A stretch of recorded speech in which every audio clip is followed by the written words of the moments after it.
I'm Vinnie Politan. The subject of my investigation is the tragic disappearance of 7-month-old Emmanuel Haro, whose parents reported him abducted, but now mom and dad are locked up, and we're learning a lot more about the investigation.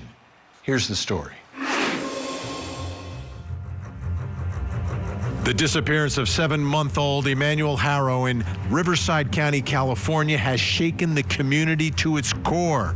At first, his parents, Rebecca and Jake, pleaded for help, claiming their infant son had vanished without a trace, taken by a man who said the word "hola" and then knocked out Emmanuel's mother. But as investigators dug deeper, troubling contradictions surfaced, unraveling a chilling reality. Authorities believe Emmanuel's parents, the very people meant to nurture and protect him, are responsible for his disappearance. The search for Emmanuel has become a desperate mission, fueled by both hope and grief. A child so young, so vulnerable, ripped from safety under the most unthinkable circumstances. And prosecutors say it was his own mother and father who are responsible for this horrific act. And the search for Emmanuel has not ended. They still have not recovered this little boy, despite the fact that mom and dad have been charged. And there was an interesting development when we spotted the defendant, one of the defendants, Jake Haro, with detectives and a search crew on the side of the 60 freeway. And at that point, there was a lot of hope that Emmanuel would be found. But there's also a lot of mystery surrounding this particular search. A lot of mystery.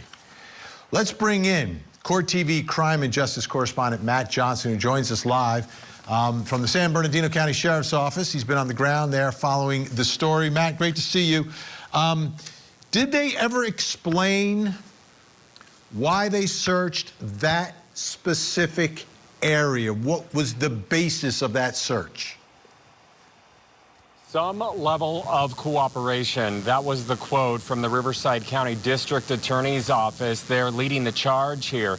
In less than 24 hours after Jake and Rebecca Haro were officially charged and appeared in court for the very first time on those murder charges and also falsifying a police report, there was a huge news conference where we were learning new details in this investigation, including more about that search off the 60 freeway in Moreno Valley in Southern California, where Jake Haro was seen in a jail jumpsuit 2 days after his initial arrest with cadaver dogs and the search teams. Now, that was the very question I asked to authorities when we first got our opportunity.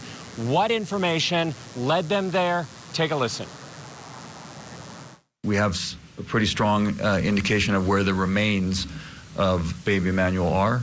So that investigation is ongoing at this time. Yes, go ahead. Matt Johnson, Court TV. What was the information that led to the initial search off the 60 in Moreno Valley? Sheriff, you want to take that? I'm not going to go into grave detail about that, but there is some level of cooperation with the suspects involved in this, and we're trying to locate that, and our job is to follow every lead. But for the rest of the room here, we have to understand what you're dealing with is an experienced child abuser that is aware of a previous case, that is aware of evidentiary things that we are certainly concerned with. So we're going to take every step to not only work with any suspect or witness involved in this, because at the end of the day, we have to bring a case to Mike and they have to charge it, and we have to make sure that every single thing, no matter what is told to us or what we discover in terms of evidence, is the right thing, and that we followed up extensively. Dealing with an experienced child abuser. That's what we picked up on in that answer right there. And then several reporters during that news conference followed up with my question, again, trying to ask for the specific evidence that led them to that location. And they said, well, it's just part of our investigation right now. We cannot disclose it. Have they been back to that same area to search? Because I know that was about a half-day search or so. They went out in the afternoon. Have they gone back? Still still unclear at this point in time, Vinny, because I know that we went there several times following the initial search 2 days after these parents were arrested when he was seen there on the 24th of August in that brush area off the 60 freeway.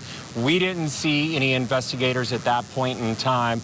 And then today we followed up along with other outlets asking where they are searching currently, and they said that they don't want to disclose it, frankly, right now, that they have an idea where this baby could be, and that could be in the evidence that they've already collected, possibly the cooperation, quote unquote, by this defendant.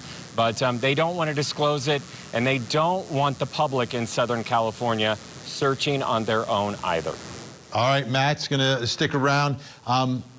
Interesting developments here, right? So the language isn't super precise. They're telling us some things, but, you know, some level of cooperation, some idea. And that brings us to the first question in our investigation. Do investigators know where baby Emmanuel was left? Do they know? Are they guessing? Are they surmising? Where are we in this? It's not as clear as it usually is. Here to help us answer that question, former homicide detective, host of The Interview Room with Chris McDonough. Chris McDonough is with us. And private investigator with more than 20 years experience, Jason Jensen. Okay, Chris, former homicide detective, read between the lines here. Do you think they actually know? You know, Vinny, I think this is one of these situations where, you know, the father's on probation, so they probably pitted him just for that. They executed the search warrants, got out to the house, grabbed the cars, the devices. Now they're working off a digital footprint. And they probably sent that over the, you know, the Special Scientific Investigations Division at the San Bernardino Sheriff's Office there. And they're working off of that digital footprint. And when they went out there, obviously, you know, they got some type of digital footprint that put them in that area. And then they went back to him and said, okay, this is your opportunity. We need your help. We need you to cooperate. Let's go. And that's probably why they pulled him out there. So, Jason, do you think that they know? And if they're could they be searching in a completely different area? Do you think this is the area where Emmanuel was left and perhaps will be recovered? Clearly, from your exchange with Matt, it sounds like they may have information because there is some level of cooperation, but they're not going to reveal where this search area is because they don't want the general public out there messing with the search zones. And so I think that there's an understanding that they have with this level of cooperation. They know where to look, and we're just not seeing where there's large crowds out there searching yet. Let's take a listen to that part because everyone keeps referencing this, and I think it's an important part of this story and the way things have transpired. Here is investigators and the DA from that press conference. There are professionals that are looking for the remains of this child. If the public has any information, then we ask for their help. So we don't know exactly where the remains are. We have some ideas in terms of where we're going to look and where we're going to continue to investigate. When you have members of the public that are out there doing their own searches, all it does is potentially prejudice and damage the case. So please, let the sheriff's departments do their job. They know how to do this, right?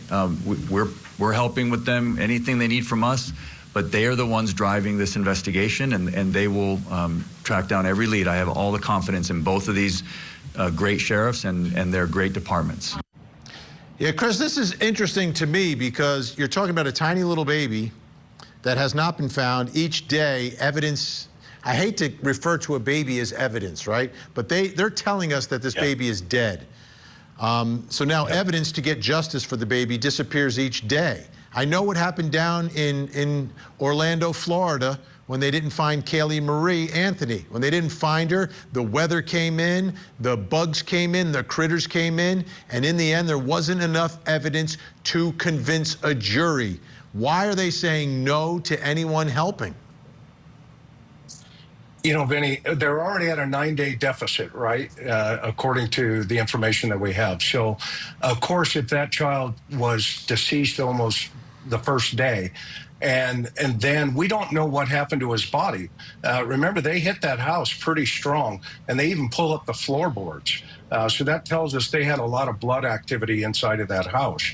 And now when you move that body to, an outdoor environment such as this, you're going to have to go up against the elements. You're going to have to go up against, animal activity, et cetera.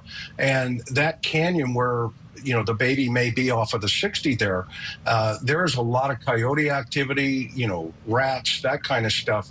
And so they are up against the clock, but I think they're confident enough.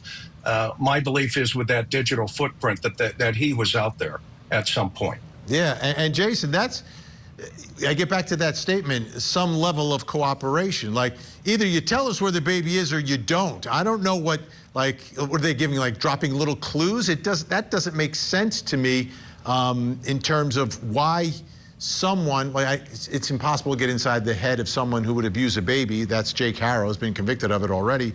But providing some level of information, right? Some level of cooperation. Like, you either know where you buried the baby or left the baby, or you don't, you're going to tell them or you're not. That's the part that's got me confused, because it seems that there's more than one area that may be in play here.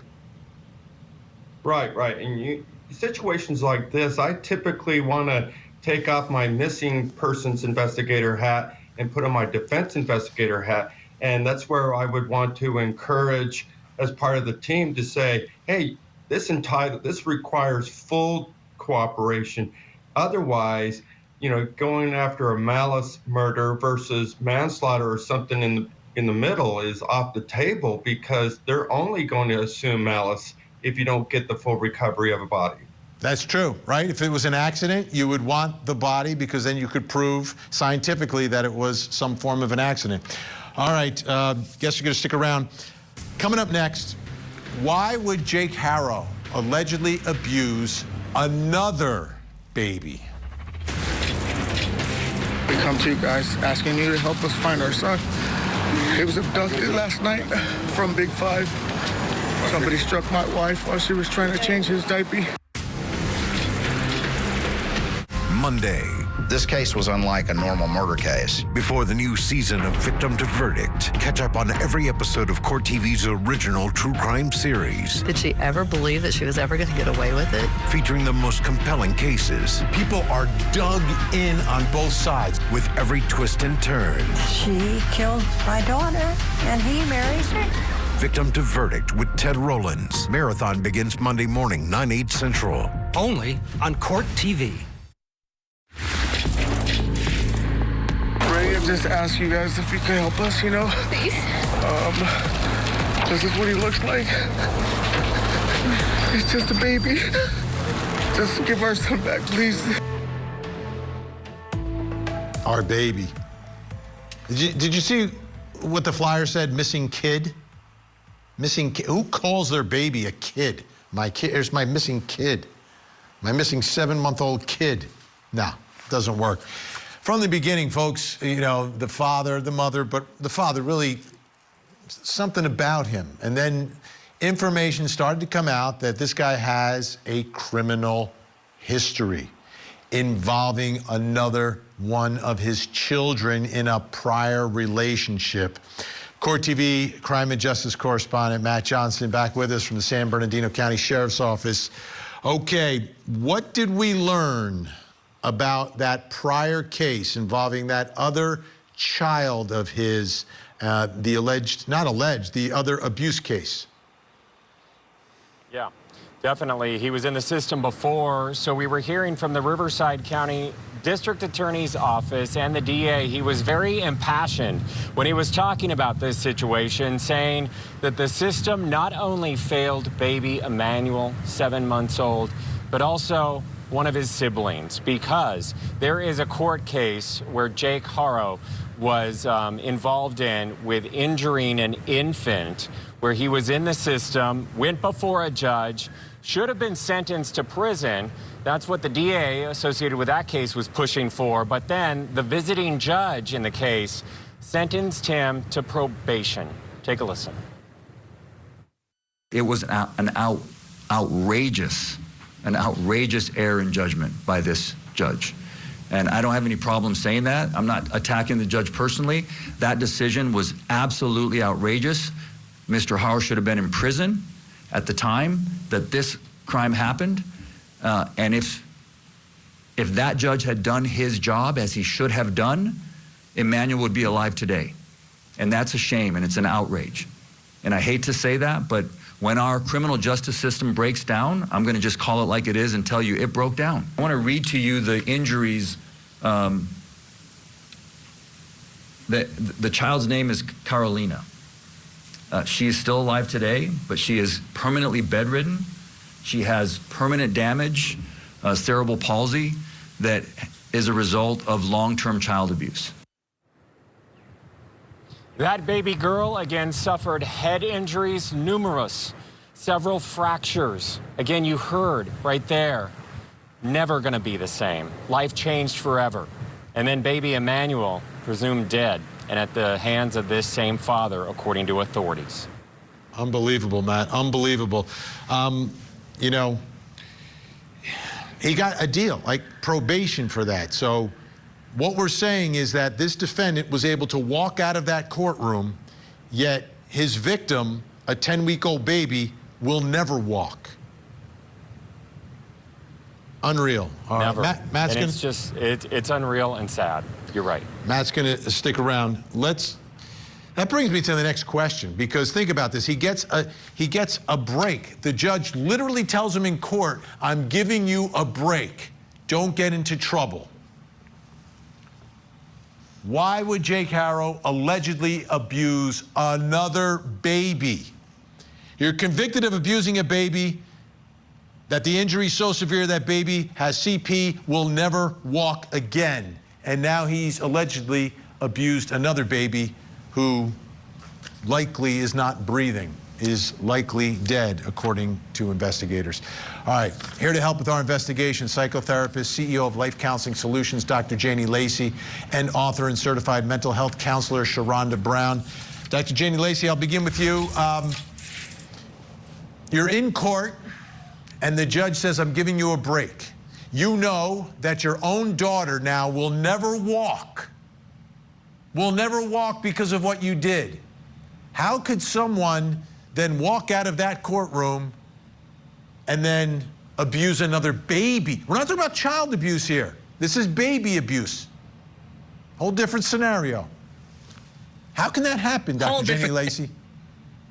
You said it, Vinny, a whole different scenario. And, you know, we have to address exactly what you just mentioned, him walking out of that courtroom. First, I mean, it's just the fact is, first, there was a system failure. We know that when individuals that have serious child abuse convictions, like in this case, when they receive lenient sentences or inadequate monitoring, the risk to other children remain elevated. We know this, right? The research backs this up. It consistently shows that without intense intervention, the rates of repeated behavior remains dangerously high. But when we look at this situation, we know that cases similar to this, when individuals have previous convictions for child abuse and they now face new allegations involving, in this case, another infant, we know that there's an escalation pattern that occurs. And with this system failure, there was an opportunity to have intervention. There was an opportunity to save Emmanuel's life, and it was complete a system failure. But there's escalation patterns that we know when there's experiences of potentially his own childhood trauma, his own abuse, and not having any type of intervention. It's common among offenders who have their own trauma history that increases their risk of criminal conduct, as we see in this case, Vinny. Sharonda Brown, it's shocking, it's outrageous, but how could someone do that to a baby, get a break, not serve time behind bars, and then turn around and allegedly do it again? I think we're trying to rationalize an abuser, and we both know that abusers are addicted to control, and their most common victims are those who are defenseless, who cannot fend for themselves, who are most vulnerable, and that involves children and babies. When I hear about babies being abused, it lets me know that the issue is not necessarily the baby, but maybe the role that this person or that the abuser has to play. So I'm thinking, okay, he's a father, he's gotten away with this multiple times, which means he's probably has some type of issue with fatherhood or has some type of trauma with his own father. And so what I noticed with abusers is that they tend to go after the victims who represent who they were when they started to become abused. So it lets me know that there's an issue here with fatherhood, there's an issue with babies, there's an issue with the responsibility or the role. And what helps increase this is how often they get away with it. Abusers are fueled by the number of times they get away with it, not necessarily by the victim being hurt or being upset. It's really about how often they're able to get away with it and not have consequences. You know, I was doing the math, and I believe if he was put in prison, the child would not even been conceived to begin with. He would have been locked up. I don't think this baby would have been born, Emmanuel. But let me ask you about this, Janie Lacey. A lot of people are wondering, why would Rebecca have a child with a man who put his child in bedridden for the rest of her life by abusing her? Why would someone even decide to have a child with someone like that?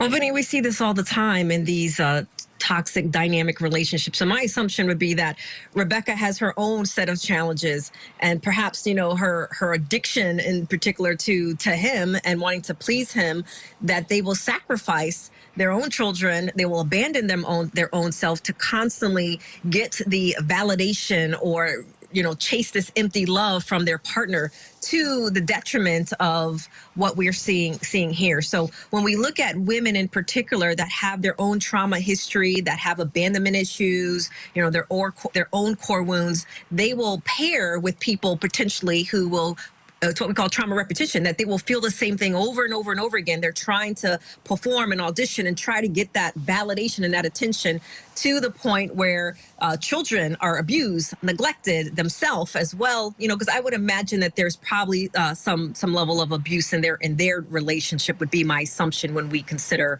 Rebecca going along with this story for her own child, Vinnie. Yeah, and a lot of people are wondering about that black eye, where it came from. Dr. Janie Lacey, Sharonda Brown, we're out of time for tonight, but we'll do this again. All right, up next, how do they prove this murder case against mom and dad?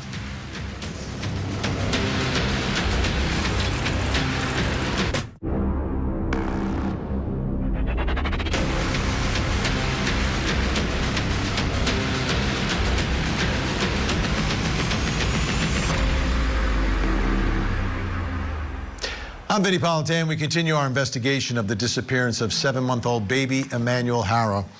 His parents said he was taken by a stranger, but now his mom and dad are charged with murder, and prosecutors are speaking for the first time. Here's the story.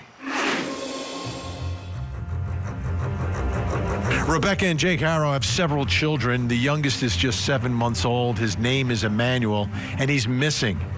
Emmanuel's mom, Rebecca, says she knows what happened. She was in the parking lot of a Big 5 sporting goods store and was trying to change his diaper. That's when she says she was attacked by a man who said, "Hola," and then knocked her out cold. When Rebecca came to, Emmanuel was nowhere to be found. Investigators questioned her and confronted her about the inconsistencies in her story. Meanwhile, Emmanuel's father, Jake, was convicted of child cruelty back in 2018 when he abused his 10-week-old daughter, who now suffers from CP.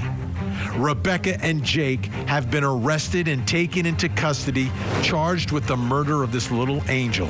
And the community is left wondering, why and how would anyone do such a horrible thing to such an innocent baby boy? So this is a murder trial. This is a murder case, but baby Emmanuel has not been found. And that is a real hurdle that investigators need to overcome here. You've got to, you don't have the victim. And so many times, in so many cases, the evidence that you get from the victim in a murder case is so important, so incredibly important to tell the story of what happened and what happened to this little child. So let's try to figure out what is going on here. Let's bring back in Court TV crime and justice correspondent Matt Johnson live. Where are you in San Bernardino or Riverside tonight? I'm glad that you asked that, because we are here in Riverside County in front of the DA's office, and here is why. They're the lead charging on the case, but this is a case that really spans Southern California, the search for missing baby Emmanuel. You have a united force with San Bernardino County, the country's largest county, that agency working hand in hand with Riverside County on the case and searching for clues. Together, they have searched the couple's property in Cabazon. They searched, which is located in San Bernardino County, Riverside County. And then they also searched the area where the reported abduction, which turned out to be false, that was in the other county. But they're working together, and they've also conducted interviews, and they have also collected a lot of digital and electronic evidence. Take a listen.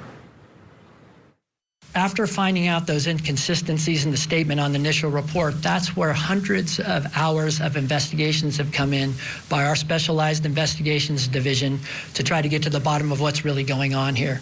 And when I say hundreds of hours, I'm talking about forensics, forensic data on vehicles, phones, and potential crime scenes, judicial authorized search warrants that were served. Forensically, there are a number of things that we were able to prove up that we're not going to be able to share today exactly how we did that, but there is a tremendous amount of evidence that suggests that the initial story posed was not the correct story. I can't comment on the evidence in this case, but what I can tell you is that modern homicide investigations are very tech-heavy. And we have two very modern, cutting-edge sheriff's departments in Riverside County and in San Bernardino County. And so, yes, what you mentioned was the high-tech crimes unit of the San Bernardino DA's office, their Bureau of Investigation. They assisted, and beyond that, I can't say what they found. That can't get into the evidence, but yeah, this case is going to be built on, like almost all homicide cases now, electronic, digital evidence. It all comes into play. What's next is, first and foremost, the investigation will continue, and it's led by the San Bernardino Sheriff's Department, and then also Riverside County Sheriff's Department assisting, and then the prosecution will begin. We've filed the case. The case will begin to work its way through the criminal justice system here in Riverside County. Sharing resources, overlapping counties. Everybody is all hands on deck for this case, Vinny. This is truly a case that has rocked Southern California. Now, this is just a 7-month-old baby, and it's a murder case, and you're charging 2 adults. Like, in my head, it's like it doesn't take 2 adults to murder a little 7-month-old. Like, would they gang up on him? I don't understand that. So what are they saying? Why are both mom and dad charged with murder here?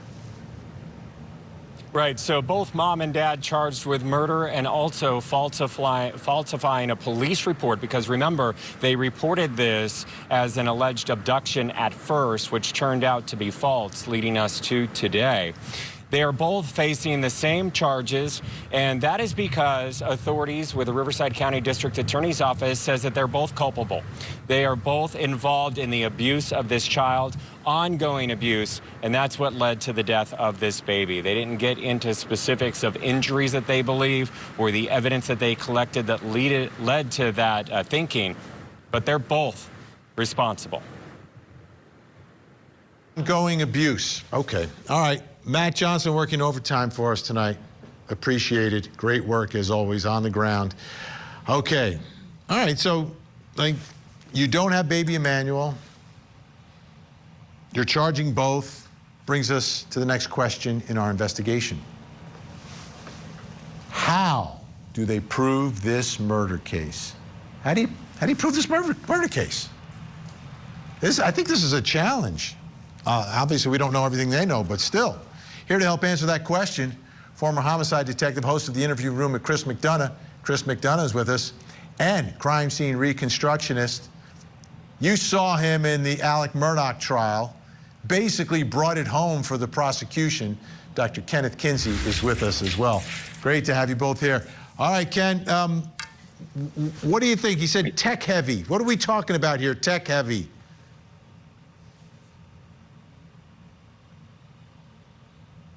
Can Ken hear me? Kinsey, can you hear me? Oh, yeah, I got you now, Vinny. I'm sorry. So he said tech heavy. He says we're very modern. We've got all this stuff. It's a tech heavy, modern prosecution. What do you think we're looking at here in trying to build this case and prove murder against mom and dad? Digital evidence, cell phones, messaging on cell phones, location on cell phones, surveillance cameras to and from the home, anywhere in proximity to that location that the child was allegedly abducted from. It could be a number of things, Vinny. Let me ask you, Chris. They're alleging ongoing abuse here. They don't have him. Yeah, Vinny. I don't know if he's been to a doctor. What do you think the evidence could be that they have that there was ongoing abuse? You know, that's a great question, because I think at this point, you know, outside of the forensics evidence that they're going to have, this is turning into a psychological game, right? Where, you know, you have to always remember that the best evidence ever in any homicide case is right out of the mouth of the suspect. So I think what they're doing is they're developing a shared trust with him, and they're kind of luring him in, and that they're putting pressure on him as the evidence continues to develop. And I think that's what the DA was saying there. Look, this is still an ongoing situation, and he's cooperating with us. So they're keeping him off balance. Let me ask you, Dr. Kinsey, can you put together a story, a narrative that could be told in a courtroom for the ongoing abuse and murder of a baby if you never recover the baby, if they never find Emmanuel? And if so, how detailed do you think that story could be here? Absolutely, Vinny. And I got to agree with Chris. When there's information that we don't know, some information that law enforcement has received, the courts have received up to this point, and as needed, they're keeping it in tight. But it all boils down to what the suspects tell them, being able to corroborate it, verify it, refute it, and they start building their case there. It's going to be difficult without finding the remains of the child, but I do believe it's a hurdle that can be crossed, and I believe they can accomplish that with this case. Chris McDonough, every time you hear about a case like this involving a child and a body is not recovered, or when the body's recovered, the autopsy doesn't reveal cause and manner. It takes me back to Orlando. It takes me back to that jury from Pinellas County that wanted to know exactly how Kaylee Marie Anthony was killed, and the prosecutor couldn't do it, and that woman was set free. So how do we prove that this wasn't an accident? You know, Vinny, I think one of the things that's going to play here is the fact that they're in front of the jury, i.e. the public, and saying, look, this child was kidnapped. They're going to unwind that story, and they're also Zanny the nanny. She did the same thing. She said, Zanny the nanny took my baby. I'm with you, but I think on this one here, they're going to get into his click history, and if he has anything in there about injured children and how to handle them, he's toast. Boom. Especially with his past. Boom. Because he did do that in the prior case. When he broke the ribs of his daughter, who can no longer and will never walk, he did look that up. That's a great point. Yeah. That's why we bring him on the show. Chris McDonough, Dr. Kenneth Kinsey, great to see you both. Awesome insight. Still to come, what role has social media played in this case? Today's episode being brought to you by the number 10 and by the letter E for Emmanuel, still missing here in Cali Mesa, quite possibly Yucaipa. Studies show that having lots of books at home is one of the best ways to help a child succeed in school and beyond. That's why the Scripps Howard Fund started the If You Give a Child a Book campaign. So please, if you could give a child a book today, we would be so grateful. Brian Walsh, accused of murdering his wife, Anna. She wrote a children's book about her husband's death. Now she's accused of killing him. A social media sensation, now a suspected killer.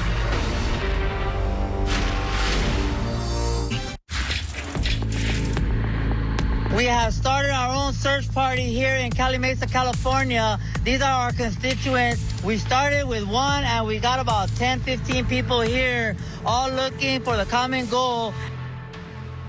And that's Ahmed Belozo, who's been leading the charge out there in California from the beginning.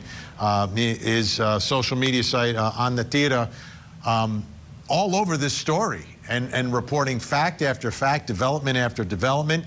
And there was a mention about us, the media, at the press conference. Let's bring in Court TV crime and justice correspondent Matt Johnson, who's at the Riverside County DA's office. What did officials say about us, the media?